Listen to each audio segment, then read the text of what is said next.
আমাৰ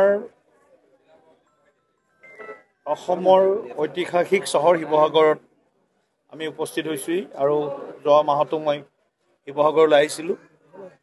ইয়াত বিভিন্ন দল সংগঠনৰ প্ৰতিনিধিৰ লগত আমি কথা বতৰা পাতি আছোঁ।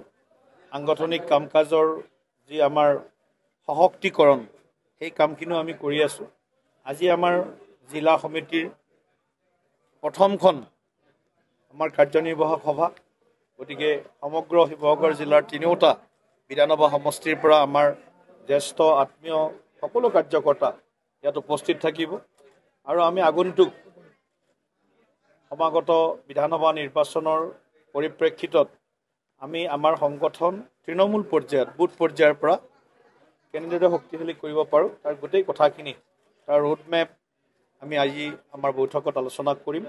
আৰু শিৱসাগৰ যি আমাৰ সাংগঠনিক ভেটি সেই ভেটিটো ইতিমধ্যে শক্তিশালী, কিন্তু আৰু শক্তিশালী কৰি যাতে আমি বিধানসভা নিৰ্বাচনত তিনিওটা বিধানসভা সমষ্টিত ভাৰতীয় জনতা পাৰ্টীয়ে ৰাইজৰ আশীৰ্বাদত আমি জয়লাভ কৰাই নহয়, শিৱসাগৰবাসীৰ সেৱা কৰাৰ কাৰণে আমি যাতে প্ৰত্যক্ষভাৱে সুযোগটো পাওঁ, তাৰ কাৰণে আমি ৰাইজৰ লগতো এটা প্ৰত্যক্ষ সম্পৰ্ক স্থাপনৰ কাৰণে আমি আগবাঢ়িছোঁ।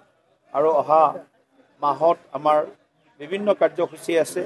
তাৰ লগত এইবাৰ অহা আজিৰে পৰা আমাৰ প্ৰধানমন্ত্ৰী শ্ৰদ্ধেয় নৰেন্দ্ৰ মোদী ডাঙৰীয়াৰ যি 11 বছৰ সেৱা, সুশাসন আৰু গৰীব কল্যাণ, এই যে আমাৰ সংকল্প, সেই সংকল্পক সিদ্ধিলৈ ৰূপান্তৰ কৰাৰ কাৰণে আমি গোটেই মাহজোৰা আমাৰ কাৰ্যসূচী থাকিব।